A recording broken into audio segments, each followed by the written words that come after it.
बहुत स्वागत है जी सारिਆਂ ਦਾ। मैं हाँ सुरिंदर डला। पंजाब इस ਵੇਲੇ ਵੇਖ ਰਹੇ ਹੋ ਤੁਸੀਂ। कोविड का पूरा बुलेटिन अपडेट साझा करांगे, पर उस तो पहला पोलीटिकल अपडेट जरूर साझा कर लीए।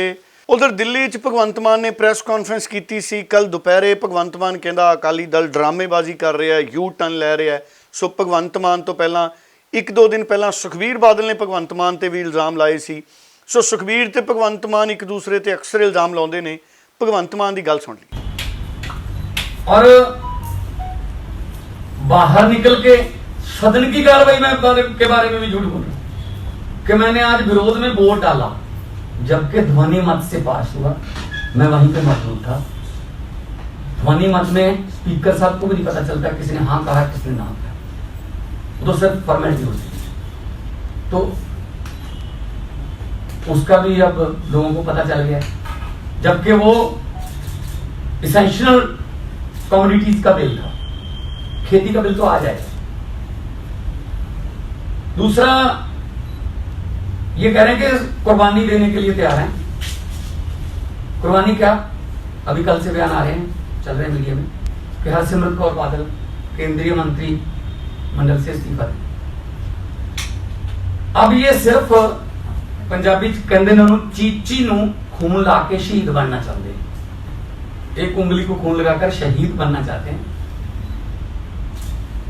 अगर इस्तीफा देना सी तो उस दिन देना सी जिस दिन केंद्रीय कैबिनेट में ये ऑर्डिनेंस आया था। उस कैबिनेट मीटिंग में हरसिमरत कौर मौजूद थी। अगर इस्तीफा देना था उस दिन देना था जब ये ऑर्डिनेंस आया था। अगर ये विरोध करते, वॉकआउट करते, मंत्रिमंडल से बाहर आके बोलते कि ये बिल जो है बहुत खतरनाक है किसानी के लिए, उस दिन तो सहमति दे दी, क्योंकि उस दिन इनको ये पता नहीं था कि किसान जथेबंदियां इस बड़े रूप में, संघर्ष के रूप में पंजाब में सड़कों पर निकलेंगी। कि लोगों के सामने अपना फेस बचाने के लिए हम विरोध करते हैं, अंदर से कहते हैं जी हाँ कर दो, पास कर दो। तो अब कैप्टन साहब कह रहे हैं हम कोर्ट में जाएंगे, और अकाली दल कह रहा है आज व्हिप जारी करके विरोध करेंगे। अब क्या फायदा? बिल तो आज भी ध्वनि मत से पास कर लेंगे, इनके पास लोकसभा में बहुमत है। उधर सुखपाल खैरा की भी एंट्री हो गई है भगवंत मान और सुखबीर बादल की सियासी जंग विचाले। सुखपाल खैरा की गल सुन ली। जे मैं गल करा आम आदमी पार्टी की, तो भगवंत मान ने भी पार्लीमेंट के अंदर इस गल का विरोध किया, अच्छी गल की। पर जो बाहर निकल के इंटरव्यूज़ में कह रहे हैं कि ऑर्डीनेंस के उत्ते किसी तरह की कोई वोटिंग नहीं हुई, ये भी वो तत्थां तो दूर गल कर रहे हैं। क्योंकि लोक सभा और असैंबलियां दे विच आम तौर पर जिहड़े बिल्स हुंदे ने, जिहड़े बाद कानून बनाए जाते हैं, वो वॉइस वोट के नाल ही पास किए जाते हैं। जिद्दां पंजाब की विधान सभा कई बार 12-13 बिल अखीरले दिन पंजाब सरकार लैके आउंदी है, तो स्पीकर साहब वो धड़ाधड़ सिर्फ हाँ पक्षी वाले हाँ कह दो, ना पक्षी वाले ना कह दो, इन्नी गल सुन के ही बिल्स पास हो जाते।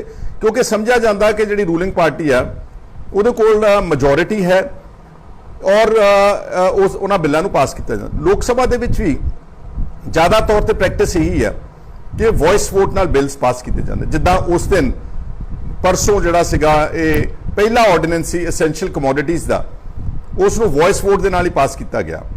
और बीजेपी जिस को इस लोक सभा के 17वीं लोक सभा 303 मैंबर तो उन्होंने अपनी पार्टी के 543 तो नाल कुछ अलायंस मैंबर, सो इस करके उन्होंने को ब्रूट मेजोरिटी है। भगवंत मान का यह कहना कि उत्थे वोटिंग नहीं हुई एक जिम्मेवार व्यक्ति के नाते, वो मैं समझता कि वो गलत गल सी। उधर पंजाब मंत्रिमंडल की भी कल एक अहम बैठक का प्रबंध किया गया सी। इस बैठक के विच यूनीवर्सिटियां लई उसारे गए खेतर की शर्त विच छूट देने का फैसला लिया गया। पहला जिथे मल्टीपल यूनीवर्सिटी नूं 50,000 स्क्वेयर फुट की जगह चाहिए होंदी सी, उसनूं घटा के 30,000 स्क्वेयर कर दिता गया। उत्थे ही सिंगल डोमेन यूनीवर्सिटी की जगह नूं 20,000 स्क्वेयर तो घटा के 15,000 स्क्वेयर कर दिता गया। सो कई होर तरह ਦੀਆਂ ਜਿਹੜੀਆਂ शर्तां ने उन्हां दे विच भी बदलाव किया गया। सो पिछले कई दिनों तो अमृतसर साहब दे विच वख-वख सिख जथेबंदियों वालों प्रोटेस्ट भी किया जा रहा है। उधर वख-वख सिख जथेबंदियों की अमृतसर दे विच एक बैठक का प्रबंध भी किया गया। आओ सुनते हैं इस बैठक दे विच की गल्लां होईयां। सो असी इन्हां दे खिलाफ अज कुछ मते लिआंदे ने ਸਭ ਤੋਂ ਪਹਿਲਾਂ ਕਿ ਜਿਹੜੇ ਕੱਲ੍ਹ ਸਿੰਘਾਂ ਨੇ ਉੱਥੇ ਮੋਰਚਾ ਲਾਇਆ ਹੋਇਆ ਪਰਲੇ ਪਾਸੇ, ਉਹਨਾਂ ਦੇ ਨਾਲ ਜੋ ਇਹਨਾਂ ਨੇ ਵਿਹਾਰ ਕੀਤਾ ਉਸ ਦੀ ਅਸੀਂ ਨਿੰਦਾ ਕੀਤੀ ਹੈ। ਉਹ ਸਾਡੇ ਵੀਰ ਨੇ, ਸਾਡੇ ਭਰਾ ਨੇ, ਸਾਡਾ ਹੀ ਅੰਗ ਨੇ, ਅਸੀਂ ਉਹਨਾਂ ਦੇ ਨਾਲ ਖੜੇ ਹਾਂ। ਦੂਸਰੀ ਗੱਲ ਹੈਗੀ ਹੈ ਕਿ ਬੇਸ਼ੱਕ ਉਹਨਾਂ ਨੇ ਮੋਰਚਾ ਉੱਥੇ ਲਗਾ ਲਿਆ, ਅਸੀਂ ਕਾਮਨਾ ਕਰਾਂਗੇ ਕਿ ਉਹ ਜਿੱਤ ਕੇ ਉੱਠਣ। ਨੰਬਰ 2 ਤੇ ਉਹ ਗੁਰੂ ਘਰ ਦੇ ਵਿੱਚ ਜਿਹੜੀਆਂ ਪਾਵਨ ਗੁਰੂ ਦੇ ਲਾਪਤਾ ਹੋਏ ਨੇ, ਜਿਹੜਾ ਇਹਨਾਂ ਨੂੰ ਪਤਾ ਹੈ ਪਰ ਸਾਡੇ ਲਈ ਲਾਪਤਾ ਨੇ, ਉਹਨਾਂ ਦਾ ਪਤਾ ਲੱਭ ਕੇ ਉੱਠਣ। ਅਸੀਂ ਆਪਣੇ ਤੌਰ ਤੇ 3 ਪ੍ਰੋਗਰਾਮ ਲਿਖੇ ਨੇ। ਪਹਿਲਾ ਪ੍ਰੋਗਰਾਮ ਹੈ ਕਿ ਜੇ ਕੱਲ੍ਹ 18 ਤਰੀਕ ਜਦੋਂ ਗੋਬਿੰਦ ਸਿੰਘ ਲੌਂਗੋਵਾਲ ਨੇ ਆਪਣੀ ਫੌਜ ਦੇ ਨਾਲ ਸ਼੍ਰੋਮਣੀ ਗੁਰਦੁਆਰਾ ਪ੍ਰਬੰਧਕ ਕਮੇਟੀ ਵੱਲੋਂ ਅਪਾਇੰਟ ਕੀਤੇ ਜਥੇਦਾਰ ਗਿਆਨੀ ਹਰਪ੍ਰੀਤ ਸਿੰਘ ਸਾਹਮਣੇ ਪੇਸ਼ ਹੋਣਾ ਹੈ ਪਛਤਾਪ ਲਈ, ਮਾਫੀ ਲਈ, ਤੇ ਉਹ ਆਪਣਾ ਅਸਤੀਫਾ ਵੀ ਇਸੇ ਜਗ੍ਹਾ ਤੇ ਰੱਖ ਕੇ ਜਾਣ। ਜੇ ਉਹ ਅਸਤੀਫਾ ਨਹੀਂ ਰੱਖਦੇ, ਕਿਉਂਕਿ ਉਹ ਜ਼ਿੰਮੇਵਾਰ ਨੇ ਕਲੈਕਟਿਵ ਰਿਸਪੌਂਸਿਬਿਲਟੀ ਦੇ ਸਪਿਰਿਟ ਅਨੁਸਾਰ, ਜੇ ਉਹ ਨਹੀਂ ਰੱਖਦੇ, ਕਿਉਂਕਿ ਉਹਨਾਂ ਨੇ ਝੂਠ ਵੀ ਬਾਹਰ ਬੋਲਿਆ, ਉਹਨਾਂ ਨੇ 27 ਦਾ ਮਤਾ ਕਰਕੇ ਆਪੇ ਹੀ ਮੁੱਕ ਰਹੇ ਨੇ। ਤੇ ਇਸ ਪਦਵੀ ਤੇ ਬੈਠਾ ਬੰਦਾ ਜਦੋਂ ਮੁੱਕਰ ਜਾਂਦਾ ਨਾ, ਉਹ ਸਭ ਤੋਂ ਹਲਕੇ ਦਰਜੇ ਦਾ ਇਨਸਾਨ ਕਹਾਉਂਦਾ ਹੈ। ਸੋ ਅਗਰ ਉਹਨਾਂ ਨੇ ਇੰਨੇ ਹੀ ਮਜਬੂਰ ਨੇ, ਅਸੀਂ ਮੰਨ ਲੈਂਦੇ ਹਾਂ ਕਿ ਉਹਨਾਂ ਨੂੰ ਚੰਡੀਗੜ੍ਹ ਤੋਂ ਹੁਕਮ ਆਇਆ, ਜਿਨ੍ਹਾਂ ਨੇ ਉਹਨਾਂ ਨੂੰ ਅਪਾਇੰਟ ਕੀਤਾ, ਜਿਨ੍ਹਾਂ ਦੇ ਰਹਿਮਾ ਕਰਮਾਂ ਤੇ ਉਹ ਇਸ ਸੀਟ ਤੇ ਬਿਰਾਜਮਾਨ ਨੇ, ਅਗਰ ਉਹਨਾਂ ਤੋਂ ਹੁਕਮ ਹੀ ਆਇਆ ਤੇ ਫਿਰ ਉਹਨਾਂ ਨੂੰ ਹੁਕਮ ਟਾਲ ਕੇ ਅਸਤੀਫਾ ਦੇ ਦੇਣਾ ਚਾਹੀਦਾ ਸੀ। ਇਸੇ ਮਜਬੂਰੀ ਤਹਿਤ ਹੀ ਤਾਂ ਗੁਰਬਚਨ ਸਿੰਘ ਨੇ ਚੰਡੀਗੜ੍ਹ ਤੋਂ ਆਇਆ ਹੁਕਮਨਾਮਾ ਪੜ੍ਹ ਕੇ ਸੌਦਾ ਸਾਹਿਬ ਨੂੰ ਮਾਫੀ ਦਿੱਤੀ ਸੀ। ਤੇ ਉਹਨਾਂ ਨੂੰ ਯਾਦ ਹੈ ਕਿ ਗੁਰਬਚਨ ਸਿੰਘ ਨੂੰ ਕਿਸ ਤਰੀਕੇ ਦੇ ਨਾਲ ਰੁਖਸਤ ਕਰਕੇ ਘਰ 'ਚ ਪੰਥ ਨੇ ਤੋੜਿਆ ਸੀ। ਇਸੇ ਤਰ੍ਹਾਂ ਗਿਆਨੀ ਗੋਬਿੰਦ ਸਿੰਘ ਲੌਂਗੋਵਾਲ ਦਾ ਹਸ਼ਰ ਹੋਣਾ ਜੇ ਇਹਨਾਂ ਨੇ ਜ਼ਮੀਰ ਦੀ ਆਵਾਜ਼ ਸੁਣ ਕੇ ਨੈਤਿਕਤਾ ਦੇ ਤੌਰ ਤੇ ਅਸਤੀਫਾ ਨਾ ਦਿੱਤਾ। ਉਧਰ ਸਿਮਰਜੀਤ ਸਿੰਘ ਬੈਂਸ ਦਾ ਵੀ ਬਿਆਨ ਆਇਆ। ਪੋਸਟ ਮੈਟ੍ਰਿਕ ਸਕਾਲਰਸ਼ਿਪ ਦੇ ਮਸਲੇ ਤੇ ਸਿਮਰਜੀਤ ਸਿੰਘ ਬੈਂਸ ਲਗਾਤਾਰ ਸੰਘਰਸ਼ ਕਰ ਰਹੇ ਨੇ। ਇਸ ਦੇ ਨਾਲ ਨਾਲ ਖੇਤੀ ਆਰਡੀਨੈਂਸਾਂ ਤੇ ਵੀ ਸਿਮਰਜੀਤ ਸਿੰਘ ਬੈਂਸ ਨੇ ਆਪਣਾ ਬਿਆਨ ਦਿੱਤਾ। ਮੰਗ ਹੈਗੀ ਆ ਦਲਿਤ ਵਜ਼ੀਫਾ ਰਾਸ਼ੀ ਖਾਣ ਵਾਲਾ ਮੰਤਰੀ ਜਿਹੜਾ IAS ਅਫਸਰ ਦੀ ਰਿਪੋਰਟ ਦੇ ਵਿੱਚ ਸੈਂਕੜੇ ਪੇਜਾਂ ਦੀ ਰਿਪੋਰਟ ਸਮੇਤ ਦਸਤਾਵੇਜ਼ ਸਬੂਤ ਪ੍ਰੂਫ, ਉਹਨੂੰ ਡਿਸਮਿਸ ਕਰਕੇ CBI ਦੀ ਜਾਂਚ ਕਰਾਓ। ਨਾਰਮਲ ਆ ਜਿਹੜੇ ਬੰਦੇ ਨੇ ਬਹੁਤ ਵੱਡਾ ਘਪਲਾ ਇੱਕ ਸੀਨੀਅਰ IAS ਅਫਸਰ ਦੀ ਰਿਪੋਰਟ ਦੇ ਵਿੱਚ ਆ ਗਿਆ, ਉਹਦੀ ਡਿਸਮਿਸਲ ਬਣਦੀ ਆ। ਕੇਂਦਰ ਦੇ ਫੰਡ ਆ ਤੇ ਕੇਂਦਰ ਦੇ ਫੰਡਾਂ ਕਾਰਨ CBI ਦੀ ਜਾਂਚ ਬਣਦੀ ਆ। ਔਰ ਅਸੀਂ ਮੈਜੋਰਟੀ ਜਿੱਥੇ ਸੰਘਣੀ ਵਸੋਂ ਦਲਿਤ ਵਰਗ ਦੀ ਆ, ਉੱਥੇ ਜਾ ਕੇ ਦਲਿਤ ਵਰਗ ਨੂੰ ਕਾਂਗਰਸ ਦੇ ਬਾਈਕਾਟ ਲਈ ਅਪੀਲ ਕਰ ਰਹੇ ਹਾਂ। ਐਂਡ ਕੱਲ੍ਹ ਬਹੁਤ ਵੱਡੀ ਪੱਧਰ ਤੇ ਇਸ ਯਾਤਰਾ ਨੂੰ ਸਫਲਤਾ ਮਿਲੀ। ਲੋਕਾਂ ਨੇ ਪਿੰਡਾਂ 'ਚੋਂ ਨਿਕਲ ਕੇ ਯੂਨਾਈਟ ਹੋ ਕੇ ਸਾਰਿਆਂ ਨੇ ਏਕਤਾ ਦਾ ਸਬੂਤ ਦਿੰਦੇ ਹੋਏ ਪਰਨ ਕੀਤਾ ਵੀ ਬਿਲਕੁਲ ਠੀਕ ਆ, ਡਿਸਮਿਸ ਹੋਣਾ ਚਾਹੀਦਾ, ਕਾਂਗਰਸ ਦਾ ਬਾਈਕਾਟ ਕਰਾਂਗੇ। ਸੋ ਕਿਸਾਨ ਅੰਦੋਲਨ, ਅਸੀਂ ਸਾਡੀਆਂ ਜ਼ਿਲ੍ਹਾ ਇਕਾਈਆਂ ਹਰ ਕਿਸਾਨ ਧਰਨੇ ਦੇ ਵਿੱਚ ਸ਼ਮੂਲੀਅਤ ਕਰ ਰਹੇ ਆ ਖੇਤੀ ਸੁਧਾਰ ਆਰਡੀਨੈਂਸਾਂ ਦੇ ਬਰਖਲਾਫ। ਹੁਣ ਦਲਿਤ ਵਜ਼ੀਫਾ ਰਾਸ਼ੀ ਨੂੰ ਲੈ ਕੇ ਇੱਕ ਮੰਤਰੀ ਦੀ ਡਿਸਮਿਸਲ ਅਸੀਂ ਮੰਗ ਰਹੇ ਆ, ਬਰਖਾਸਤਗੀ ਮੰਗ ਰਹੇ ਆ, ਤੇ ਉੱਥੇ ਇਹਨਾਂ ਨੂੰ ਕੀ ਪ੍ਰੋਬਲਮ ਹੈਗੀ ਆ? ਤੁਲਨਾ ਕਰਕੇ ਦੇਖੋ ਨਾ, ਪੰਜਾਬ ਦੇ ਅੰਦਰ ਦੂਜੇ ਵੀ ਐਜੀਟੇਸ਼ਨ ਚੱਲ ਰਹੇ ਆ ਪੈਰਲਲ। ਸਿਰਫ ਤੇ ਸਿਰਫ ਜਿਹੜਾ ਧਰਮ ਸੋਤ ਨੂੰ ਬਚਾਉਣ ਵਾਸਤੇ ਇਹਨਾਂ ਦੇ ਪੈਰਾਮੀਟਰ ਡਿਫਰੈਂਟ ਹੋ ਜਾਂਦੇ ਆ। ਸੋ ਮੈਂ ਪੁਲਿਸ ਕਮਿਸ਼ਨਰ ਨਾਲ ਵੀ ਗੱਲ ਕਰਦਾ ਐਂਡ DCP ਨਾਲ ਵੀ, ਦੋਨਾਂ ਨਾਲ ਗੱਲ ਕਰਕੇ ਉਹਨਾਂ ਨੂੰ ਇਹ ਸਮਝਾਉਂਦੇ ਆ ਵੀ ਭਾਈ ਤੁਸੀਂ ਤਿੰਨਾਂ ਦੀ ਆਗਿਆ ਗਵਰਨਮੈਂਟ ਵੱਲੋਂ ਆ, ਆਟੋ ਦੇ ਵਿੱਚ ਅਸੀਂ 2 ਹੀ ਬੈਠ ਕੇ ਜਾਣਾ, ਅਸੀਂ ਕੋਈ ਕਾਫਲਾ ਕੋਈ ਪੈਦਲ ਚੱਲ ਕੇ ਕੋਈ ਕਰਾਊਡ ਨਹੀਂ ਜਾਣਾ, ਆਟੋ ਦੇ ਵਿੱਚ ਸਿਰਫ 2 ਜਾਣੇ ਆ।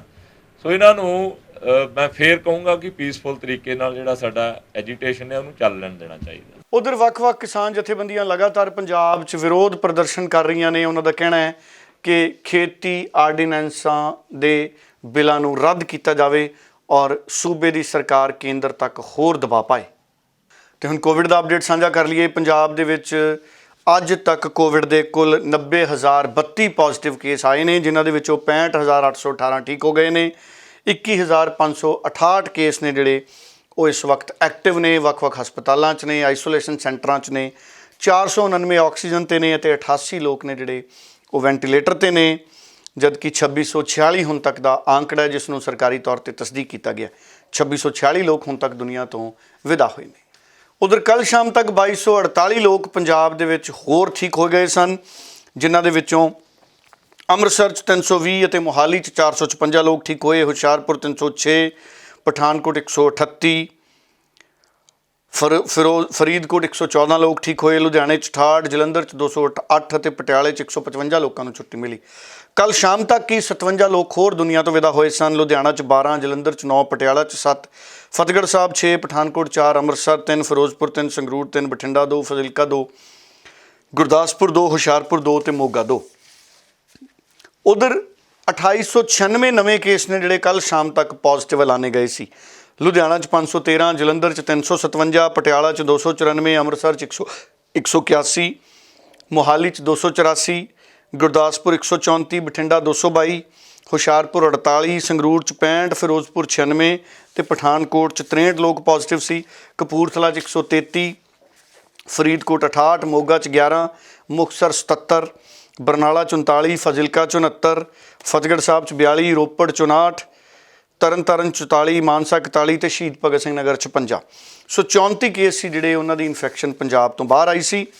ਔਰ ਕੁੱਲ ਐਕਟਿਵ ਕੇਸਾਂ ਦੀ ਗੱਲ ਕਰ ਲਈਏ, ਲੁਧਿਆਣਾ 'ਚ 1898 ਐਕਟਿਵ ਕੇਸ ਨੇ, ਜਲੰਧਰ 'ਚ 2435, ਪਟਿਆਲਾ 'ਚ 2139, ਅੰਮ੍ਰਿਤਸਰ 'ਚ 1566 ਐਕਟਿਵ ਕੇਸ ਨੇ, ਮੋਹਾਲੀ 'ਚ 2613 ਐਕਟਿਵ ਕੇਸ ਨੇ, ਗੁਰਦਾਸਪੁਰ 1537 ਐਕਟਿਵ ਕੇਸ ਨੇ, ਬਠਿੰਡਾ ਦੇ ਵਿੱਚ 1670 ਐਕਟਿਵ ਕੇਸ ਨੇ, ਹੁਸ਼ਿਆਰਪੁਰ 979 ਐਕਟਿਵ ਕੇਸ ਨੇ, ਸੰਗਰੂਰ 'ਚ 511 ਐਕਟਿਵ ਕੇਸ ਨੇ, ਫਿਰੋਜ਼ਪੁਰ 138 ਐਕਟਿਵ ਕੇਸ ਨੇ, ਸਭ ਤੋਂ ਘੱਟ ਫਿਰੋਜ਼ਪੁਰ ਨੇ, ਪਠਾਨਕੋਟ 'ਚ 787 ਨੇ, ਕਪੂਰਥਲਾ 'ਚ 737 ਐਕਟਿਵ ਕੇਸ ਨੇ, ਫਰੀਦਕੋਟ 739 ਐਕਟਿਵ ਕੇਸ, ਮੋਗਾ 'ਚ 499 ਐਕਟਿਵ ਕੇਸ ਨੇ, ਮੁਕਤਸਰ 'ਚ 677 ਐਕਟਿਵ ਕੇਸ ਨੇ, ਬਰਨਾਲਾ 'ਚ 400 ਐਕਟਿਵ ਕੇਸ ਨੇ, ਫਾਜ਼ਿਲਕਾ 'ਚ 472 ਐਕਟਿਵ ਕੇਸ ਨੇ, ਫਤਿਹਗੜ੍ਹ ਸਾਹਿਬ 290 ਐਕਟਿਵ ਕੇਸ ਨੇ, ਰੋਪੜ 'ਚ 476 ਐਕਟਿਵ ਕੇਸ ਨੇ, ਤਰਨਤਾਰਨ 374 ਐਕਟਿਵ ਕੇਸ ਨੇ, ਮਾਨਸਾ 'ਚ 331 ਐਕਟਿਵ ਕੇਸ ਨੇ ਤੇ ਸ਼ਹੀਦ ਭਗਤ ਸਿੰਘ ਨਗਰ 'ਚ 292 ਐਕਟਿਵ ਕੇਸ ਨੇ। ਕੁੱਲ 21568 ਐਕਟਿਵ ਕੇਸ ਨੇ ਜਿਹੜੇ ਪੰਜਾਬ 'ਚ ਹੁਣ ਤੱਕ ਉਹ ਹੈਗੇ ਨੇ। ਔਰ ਇਹਨਾਂ ਦੇ ਵਿੱਚੋਂ ਬਹੁਤ ਸਾਰੇ ਲੋਕ ਪ੍ਰਾਈਵੇਟ ਸਰਕਾਰੀ ਹਸਪਤਾਲਾਂ 'ਚ ਨੇ, ਬਹੁਤ ਸਾਰੇ ਲੋਕ ਘਰਾਂ 'ਚ ਵੀ ਇਲਾਜ ਅਧੀਨ ਨੇ ਅਤੇ ਆਈਸੋਲੇਸ਼ਨ ਅਧੀਨ ਨੇ। ਸੋ ਪੰਜਾਬ ਇਸ ਵੇਲੇ ਵਿੱਚ ਫਿਲਹਾਲ ਇੰਨਾ ਹੀ। ਨਵੇਂ ਤੇ ਤਾਜ਼ੇ ਅਪਡੇਟ ਨਾਲ ਸ਼ਾਮ ਨੂੰ ਫਿਰ ਮੁਲਾਕਾਤ ਹੋਏਗੀ। ਸੁਰਿੰਦਰ ਡੱਲਾ ਨੂੰ ਦਿਓ ਇਜਾਜ਼ਤ। ਬਹੁਤ ਬਹੁਤ ਧੰਨਵਾਦ।